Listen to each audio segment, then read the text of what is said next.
tem empresas que eu acho que não tem tanto problema. Porque, principalmente empresas que o ticket é menor, Tá. às vezes você quer uma coisa mais direta mesmo. Então, aí a IA supre muito bem. Agora, por exemplo, na Guidance, né? A Guidance são projetos com um ticket maior, em que você exige um nível de confiança muito grande, que eu vou tratar com dados, eu tenho que saber sobre governança, eu tenho que saber sobre segurança. Imagina eu fazer uma venda para um banco de uma consultoria de dados IA, ou então de um projeto de dados IA, com uma IA. Eu, particularmente, eu não vejo isso. E hoje, muito do que a gente traz de clientes é de recomendação de outros clientes. Você lembra que a gente estava falando do networking ali atrás? Então, assim, hoje a Guidance, eu vejo que o network não só nosso com pessoas externas, mas com os nossos clientes e dos nossos colaboradores com os nossos clientes, muda completamente o game. Então, assim, tem partes, principalmente partes muito operacionais, que as pessoas devem se preocupar. Ticket, assim, para ticket menor, eu acho que a IA, e para coisas mais diretas, né, que não precisa tanto desse grau de confiança, eu acho que as pessoas, cada vez menos, elas vão estar mais atuantes, porque as IAs elas estão tendo um nível de refino muito alto. Sim. Mas, geralmente, principalmente para ticket alto, que as pessoas querem ali um cuidado, querem receber de fato, serem recebidas, querem uma experiência, ou então um tipo de negócio igual o da Guidance, que requer um grande nível de confiança, você vai buscar recomendação ao seu entorno, eu acho difícil a IA substituir. Tá. E falando um pouquinho sobre inteligência de dados, né?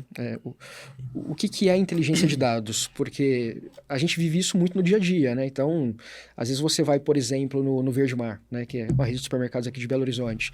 E a hora que você vai passar no caixa, a primeira coisa que ele te pede é o seu CPF. Tinha aquele programa Melius, não sei se ainda... Isso aí é daqui de BH. É daqui de BH, inclusive, né? Cara, então, eu acredito que aquilo ali seja uma forma de você fazer tratamento de dados e inteligência de dados, né? O que seria, cara? E para que serve hoje a inteligência de dados, independente do tamanho do negócio? Cara, então vamos lá. Assim, inteligência... Primeiro, obviamente, você tem que ter os dados. Então, uma vez que você tem os dados ali, que você consegue trabalhar, a inteligência de dados é como que você consegue extrair informações ou insights relevantes que vão ajudar o seu negócio. Então, da mesma forma que a gente pega e prioriza as iniciativas de dados IA, é a mesma coisa com a parte de inteligência de dados. O que a gente está fazendo ali é inteligência de dados. Só que a gente está adicionando uma camada antes que eu tenho um mundo de dados. E eu tenho várias coisas que eu poderia fazer com esses dados. O que eu devo priorizar aqui para fazer primeiro, que é aquela fruta mais baixa, né? Que tem uma complexidade menor e eu vou ter um resultado maior. Então, para mim, hoje, inteligência de dados é tudo que você pode trabalhar o seu dado para ajudar o seu negócio. É um estudo de comportamento? Cara, a IA ela é um estudo de comportamento, né? Então, assim, a IA e os algoritmos que são de previsibilidade, basicamente o que eles fazem é isso, né? Pensa numa cabeça humana. Então, ali, vamos pensar em fotos de cachorro e gato.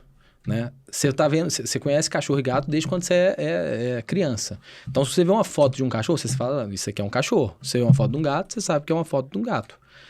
Então, assim, a IA, ela é treinada, né? Ela tem um contexto daquilo ali.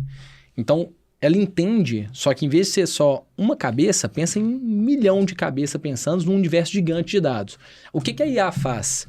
Ela entende o comportamento e ela vai te falar qual seria o próximo passo baseado em todo o comportamento que ela não entendeu. Então, basicamente, as grandes análises que qualquer cientista faz, ou que geralmente as pessoas que têm uma inteligência grande de dados fazem, é o seguinte. Por exemplo, eu quero saber quando um sócio-torcedor vai ou não renovar. Eu vejo o comportamento, né? Quando eu falo dos algoritmos e das IAs. Eu vejo o comportamento das pessoas que renovaram, e eu vejo o comportamento delas, baseado numa massa de dados, das pessoas que não renovaram. E aí eu faço um corte aonde não renovou. E eu falo assim, qual que foi a diferença dessa pessoa que não renovou e da pessoa que renovou? E quando você tem uma massa de dados muito grande, você pode falar assim, esse aqui é um ponto crítico. Então, por exemplo, jovens de 20 a 25 anos, ou de 25 a 30 anos, do bairro tal, não renovam quando o Atlético, por exemplo, está perdendo, ou então tem uma sequência de derrotas. Não adianta você mandar mensagem para eles. Então, basicamente, a IA, O que ela faz ela entende o perfil de um comportamento de uma curva A e de uma curva B. Isso é legal, né? Isso é super legal. Só te cortando um pouquinho, porque se você entende o comportamento, né? Então, você sabe que jovens de 25 anos, eles não renovam quando o Atlético perde. Então, talvez esse momento que o Atlético perdeu não é o momento de você fazer um pitch. Não, você não vai fazer. É momento de talvez você fortalecer a relação com ele. Exatamente. Até esperar uma vitória que vai aumentar a probabilidade, ele vai voltar a encaixar naquela curva. Então, o que você... Vamos lá, né? Não adianta nada eu chegar para você e falar assim, Fonseca, você não vai renovar seu sócio torcedor. Você tem 90% de chance. Não adianta nada eu te falar isso. Eu tenho que te falar o seguinte, o porquê que você não vai renovar? Ah, porque você é um jovem de 25 a 30 anos. Geralmente esses jovens, pelo conteúdo dos dados aqui, quando ele tem uma sequência de derrotas, a gente vê que isso é muito relevante, que isso impacta muito na não renovação. Então, o que eu vou falar? Crie um relacionamento com ele aqui. Quando voltar a ter vitória, você vai voltar para a curva dos que renovam e aí eu vou te fazer uma ação.